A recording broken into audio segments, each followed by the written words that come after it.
기도합니다. 아멘.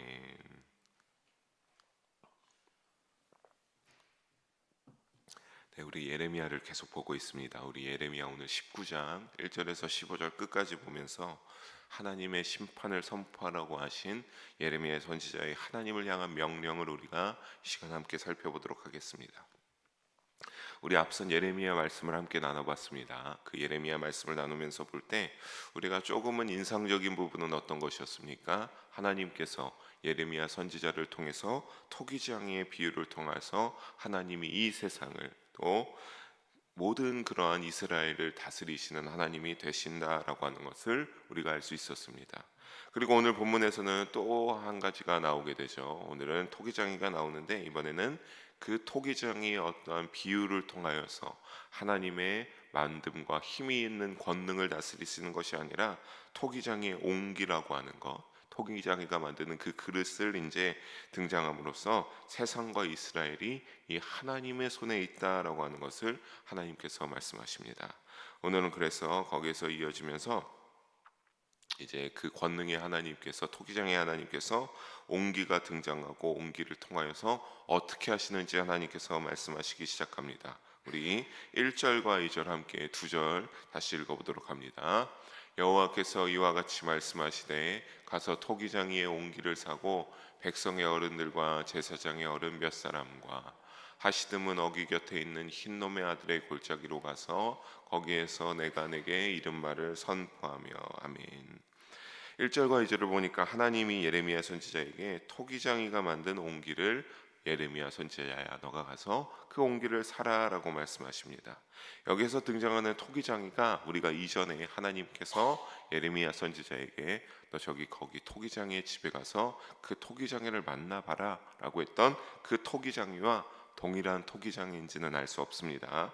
그런데 어쨌든 그런 것을 떠나서 하나님께서는 예레미야 선지자에게 토기장의 옹기를 사서 어른들 또 누가 나옵니까? 제사장의 어른 몇 사람과 하시드문으로 예레미야 선지자야 너가 걸로 가라라고 말씀하십니다. 그 하시드문으로 가서 이제 동행하라고 한 이 모든 사람들 있잖아요. 어른들, 제사장의 어른 몇 사람이 두 부류가 나오는데 여러분 당시 유다 백성들의 대표가 되는 지도자급들인 사람입니다. 백성의 어른이라고 하는 것은 누구를 의미하냐면 곧 장로들을 의미합니다. 그래서 이 장로들은 백성들의 당시 일상생활에서 일어나는 모든 그러한 일상생활에서 일어날 수 있는 문제들을 해결하고 방향을 제시했던 그러한 지도자가 되는 사람들이었습니다. 그리고 우리 다음에 나오는 것은 알 수 있죠. 제사장들, 종교적인 일을 관장하는 대표적인 사람들, 그 중에서도 어른격이라 할 수 있는 몇 사람을 예레미야 선지자가 그들을 선택해서 데리고 가라라고 말씀합니다. 자, 그래서 어쨌든 중요한 건 이 사람들 데리고 가란 것은 무엇입니까? 이스라엘의 당시 남유다를 대표하는 사람들이니까 이 사람들을 데리고 가면 결국엔 무엇이 되냐? 이 남유다의 모든 것을 대표하는 사람들이다라고 할 수 있겠습니다. 하나님께서는 이 사람들을 데리고 옹기를 사서 2절에 보니까 하시드문을 통해서 어디로 가라라고 말씀하십니까? 흰놈의 아들 골짜기로 가서 너가 예레미야 선지자를 거기서 나의 말을 또 대언하라라고 하나님께서 말씀하십니다.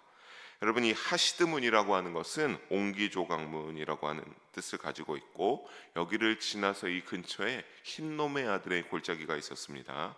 이 흰놈의 골짜기는 히브리어로 보게 되면 게엔놈이라고 합니다. 그리고 신약에 와서는 헬라어로 게엔나라고 불렀는데 뜻이 뭐냐면 지옥을 상징하는 그러한 이름이 되었습니다. 그러니까 이 흰놈의 골짜기가 지옥을 상징하는 의미를 가지고 있는데 이 흰놈의 골짜기는 예루살렘 성읍의 남쪽에 위치한 골짜기인데 그렇다면 우리는 의문점이 들죠. 이 원어의 뜻을 보면 왜 이 흰놈의 아들의 골짜기가 지옥이라고 불렸을까? 우리 이것을 3절과 4절에서 알 수 있습니다. 우리 함께 2절의 말씀 읽어보도록 하겠습니다. 말하기를 너희 유다 왕들과 예루살렘 주민아 여호와의 말씀을 들으라.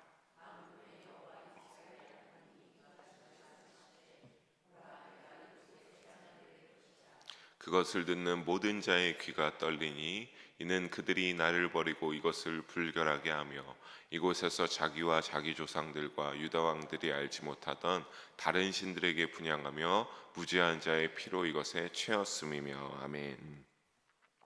우리 3절과 4절을 보니까 어떤 것을 알 수 있습니까? 하나님이 예레미야 선지자를 통해 자신의 말씀을 들으라고 하시면서 이곳에 무엇을 내리겠다?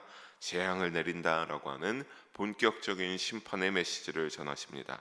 듣는 모든 자의 귀가 떨리게 될 것이다 라고 하는데, 이것은 어떤 것을 의미하냐면 하나님이 이제 예레미야 선지자에게 어떻게 심판하고 어떤 재앙을 내릴 것을 알 것인데, 그것이 이제 듣게 되면 너무나 충격적이고 매우 무섭고 이제 그런 소식이기 때문에 귀가 덜덜덜 떨린다라고 하는 의미로 이와 같이 기록되어 있습니다.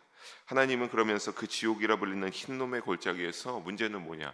하나님이 이렇게까지 지옥이라 불리는 그곳에서 심판하신다고 하는 것, 거기에서 유다 백성들이 무슨 짓을 했는지 이미 알고 있습니다. 무슨 짓을 했습니까? 4절에 보니까 하나님을 버리고 이곳에 와서 어떻게 했습니까?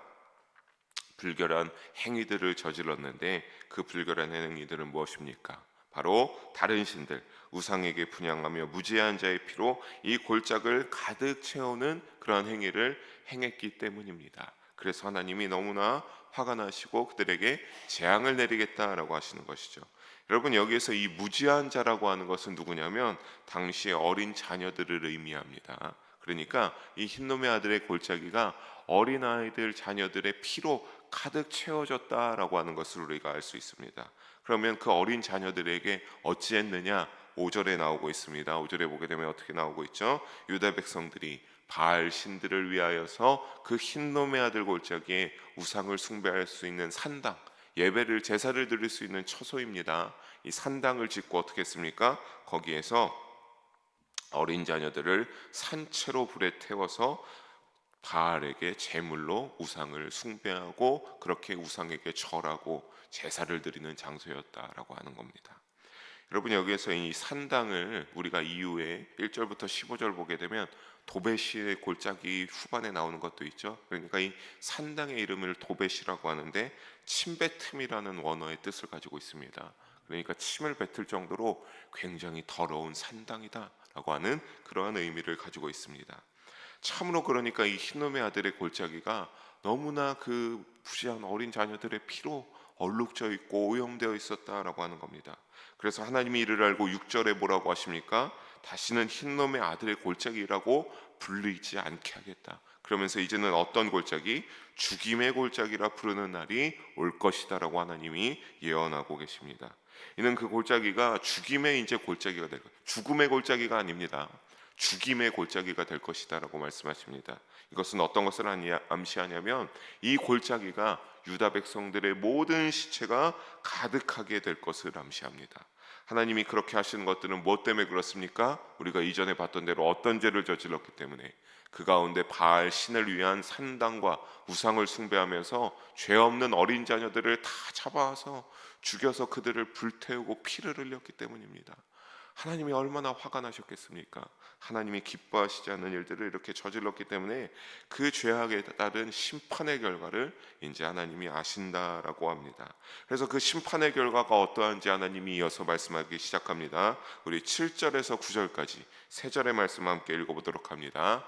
내가 이곳에서 유다와 예루살렘의 계획을 무너뜨려 그들로 그 대적압과 생명을 찾는 자의 손이 칼에 엎드러지게 하고 그 시체를 공중의 새와 땅의 짐승의 밥이 되게 하며 이 성읍으로 놀람과 조롱거리가 되게 하리니 그 모든 재앙으로 말미암아 지나는 자마다 놀리며 조롱할 것이며 그들이 그들의 원수와 그들의 생명을 찾는 자에게 둘러싸여 곤경에 빠질 때에 내가 그들이 그들의 아들의 살, 딸의 살을 먹게 하고 또 각기 친구의 살을 먹게 하리라 하셨다 하고.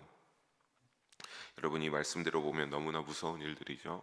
마지막에 9절이 참으로 인상적입니다. 서로의 인육을 먹게 하겠다라고 하나님께서 예언하고 그 심판의 결과를 알려주고 계십니다. 어쨌든 우리가 조금 7절부터 찬찬히 살펴보게 되면 하나님이 일단 말씀하시는 건 무엇입니까? 너희가 세웠던 너희만의 어떠한 원대한 계획, 유다와 예루살렘의 원대한 계획을 다 무너뜨리겠다라고 하나님이 말씀하십니다. 그들이 이렇게까지 우상을 섬겼던 계획이 있었는데 그 계획을 모두 무너뜨리겠다라고 하나님께서 말씀하시죠. 그렇다면 그들이 이렇게까지 우상을, 어린 자녀들을 데려와서 죽이고 불태우면서 그렇게까지 열심히 우상 숭배를 했던 이유는 무엇이겠습니까? 여러분, 사람들이 죄에서 떠나가서 그렇게까지는 하는 이유는 다른 것이 없습니다. 자신의 어떠한 영원한 번영과 안녕을 우상 숭배를 하면서 보장받으리라 생각하고 있기에 그렇습니다. 하지만 하나님께서는 어떻게 합니까? 아니, 절대로 너희의 그 계획대로 되지 않을 거다. 너희의 모든 계획은 무너지고 하나님이 어떻게 합니까? 심판을 받게 되어서 너희의 모든 생명이 칼에 엎드러지며 그 시체는 누구와 누구의 밥이 됩니까? 공중의 새와 땅 짐승이 와서 너희의 그 시체들을, 가득 쌓인 시체들을 뜯어먹고 그렇게 비참한 최후를 이 골짜기에서 너희가 그 어린 자녀들에게 했던 것처럼 맞이하게 될 것이다 라고 합니다. 또 심판으로 멸망당한 이 예루살렘의 모습을 보면서 어떻게 됩니까? 하나님이 이렇게 예비하신 땅에서 풍족하게 좋은 토양을 살았던 자들이 이제는 다 죽임받아 멸망의 길로 가면서 누구에게 놀람과 조롱거리가 되어서 모든 사람들에게 조롱받게 될 것이며, 또 자신의 아들과 딸의 살을 먹게 되는 상황을 구절에서 예언하고 있죠. 이것은 무엇이냐면 나중에 실제로 포위되어서 어떻게 되냐면 나갈 수가 없게 됩니다. 식량도 들어오지 않게 되고 모든 것을 그들이 그냥 갇히게 되는데, 정말로 그때 이제 그들이 갇혀 있어 굶주려 이르게 되는데, 그때 자기 자식들을 서로 납치해서 죽여서 먹게 되고, 또 그에 더해서 그것이 끝나면 어떻게 되겠습니까? 오늘 보면 각기 친구의 살을 먹게 하리라. 나와 친했던 친구를 죽여서 내가 살기고 배를 불리기 위해서 친구를 잡아먹게 될 것이다 라고 하나님께서 예언하고, 그것이 나중에 실로 이루어지는 것을 보게 됩니다. 여러분, 얼마나 하나님의 심판이 매우 강력하고 무섭게 행하실 것을 선언함을 우리가 볼 수 있습니다. 사랑하는 성도 여러분, 가만히 우리가 보니까 하나님이 무엇대로 갚으십니까?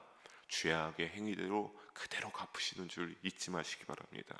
여러분, 하나님이 우리의 믿음을 다 보고 계십니다. 우리의 믿음을 보면서 진실되지 못하고 믿음 있는 척 겉모습으로 하지만 하나님이 그것이 아니면 어떻게 합니까? 그 거짓된 행위대로, 믿음이 없는 대로 하나님이 어떻게 하십니까? 다 심판하고 언젠가 그 더러운 죄악들을 다 끄집어내는 것을 우리가 알 수 있어야 됩니다. 여러분, 오늘 말씀에서도 하고 있지 않습니까? 너희가 그 무지한 어린아이들이 했던 그대로 너희가 그것을 돌림받게 되는 겁니다. 얼마나 비참합니까? 갇혀서 서로의 자식들을 잡아먹고 서로를 잡아먹고 하는 일들이 얼마나 끔찍한 일입니까? 여러분, 행위대로 갚으시는 하나님이심을 잊지 마시기를 주님의 이름으로 부탁드리겠습니다. 언젠가 다시 우리도 그렇게 할 때 죄악에서 온전한 회개하지 않고 하나님께로 방향을 돌리지 않으면 우리에게도 그 죄악이 어떻게 됩니까? 돌아오기 때문입니다. 여러분, 심판에 이르지 않기 위하여서 늘 하나님 앞에 올바른 믿음으로 살아가기 위하여서 우리가 어떻게 했습니까? 깨어있기를 주님의 이름으로 축복하고 부탁드립니다. 거짓된 믿음으로 살지 마시고 더욱더 솔직하게 나의 야망과 어떠한 그런 나의 이익을 위하여서 사는 것이 아니라 오직 하나님을 나의 피난처로, 나의 산성으로 여기면서 믿음으로 나아가시는 깨어있음이 되기를 주님의 이름으로 축복하고 소망합니다. 우리 이어서 10절과 11절을 봅니다. 함께 읽어보겠습니다. 너는 함께 가는 자의 목전에서 그 온기를 깨뜨리고 그들에게 이르기를 만군의 여호와께서 이와 같이 말씀하시되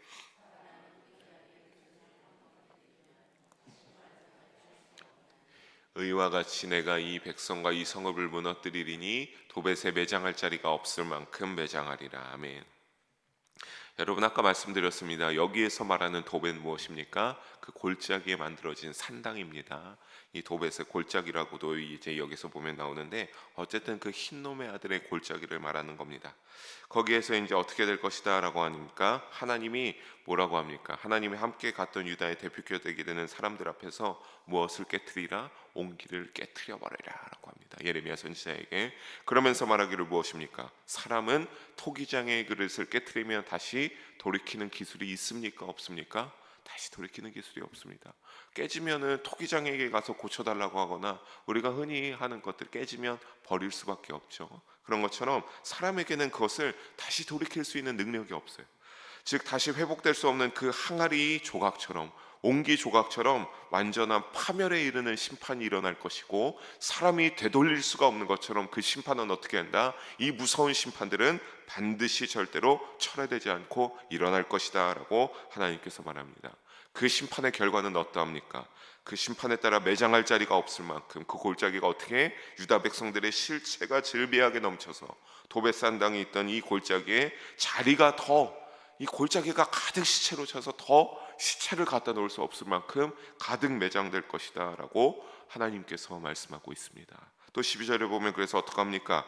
유다와 예루살렘 성도 도벳이 있는 이 골짜기와 같이 어떻게 된다? 모두 목숨을 잃게 될 것이다 라고 하나님께서 말씀하십니다. 참으로 하나님이 무섭게 심판을 내리시죠. 왜 이렇게까지 하나님이 심판을 무섭게 내리십니까? 13절을 함께 보겠습니다. 13절에 원인이 나타나고 있습니다. 함께 읽습니다. 예루살렘 집들과 유다 왕들의 집들이 그 집 위에서 하늘의 만상에 분향하고 다른 신들에게 전제를 부음으로 더러워졌은즉 도벳 땅처럼 되리라 하셨다라 하시니. 아멘. 심판의 원인이 아주 잘 드러나고 있죠. 뭐라고 합니까? 유다 왕들과 예루살렘 모든 백성의 집들 가운데서 이제는 어떻게 한다? 우상 숭배가 장소에 구애받지 않을 정도로 이루어지고 있기 때문입니다. 모든 백성들의 집에서, 유다 왕들의 집에서 하늘의 만상인 해와 달에게도 분향하기 시작했기 때문입니다. 여러분, 그러니까 얼마나 많은 우상을 섬깁니까? 흰놈의 아들 골짜기에 가서는 산당을 짓고 어린 자녀들 다 데려다가 불태워 죽이고 피를 흘리면서 거기에서 바알 우상에게 제사를 드리고, 집에서는 또 누구에게?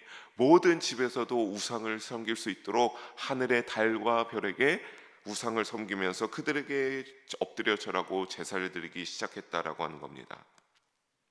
게다가 그것뿐만입니까? 그것 말고도 다른 신들에게 전제를 드린다, 다른 신들에게 제사를 드린다라고 하는 소리입니다. 그렇게 제사를 드리며 우상 숭배가 이제는 굉장히 왕성하여서 하나님이 이제는 어떻게 더는 용납해 줄 수 없을 정도로 유다 땅과 예루살렘 성은 죄악에 더러워져서 오염되었기 때문에 하나님이 심판하겠다라고 하는 원인이 이와 같이 너무나 많음을 우리가 알 수 있습니다. 또 14절 15절을 이어서 함께 보겠습니다. 함께 읽습니다. 예레미야가 여호와께서 자기를 보내사 예언하게 하신 도벳에서 돌아와 여호와의 집들에 서서 모든 백성에게 말하되, 만군의 여호와 이스라엘의 하나님께서 이와 같이 말씀하시되, 보라, 내가 이 성읍에 대하여 선언한 모든 재앙을 이 성읍과 그 모든 촌락에 내리리니 이는 그들의 목을 곧게 하여 내 말을 듣지 아니함이라 하시니라. 아멘.